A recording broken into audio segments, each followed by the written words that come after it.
মাধ্যমে তৈরি হয়েছে নানা বিতর্ক।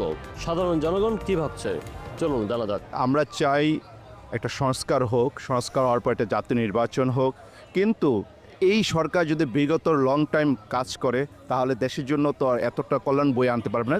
এটা সংস্কার করে যথাসময়ের মধ্যে একটা নির্বাচন দেবেন ইনশাল্লাহ। আমার মতে আসলে থাকার দরকার, কারণ উনি যে পদক্ষেপগুলি নিচ্ছে তো সেক্ষেত্রে তার সময় দেওয়া দরকার উচিত আমি মনে করি। উনি থাকলে আসলে দেশের জন্য ভালো হবে না। কারণ কি, এই দেশটা হচ্ছে নির্বাচিত সরকারের দরকার।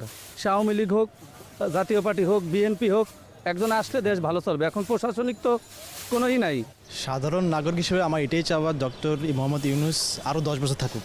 সেই প্রশ্ন তো আমি বলবো হ্যাঁ, আমি অবশ্যই আমার ডক্টর ইউনূসকে চাচ্ছি, কারণ সে আসার পরে মানে আমাদের যে অবস্থাটা ছিল এখন আমরা ভালোই রিকভারি করতে পারছি আমার যেটা মনে হচ্ছে। কারণ আমাদের যে দ্রব্যমূল্যের দাম যে ঊর্ধ্বগতি ছিল, রমজান মাসে আপনি দেখতে পাবেন যে পণ্যের মূল্য অনেক বেড়ে যায়,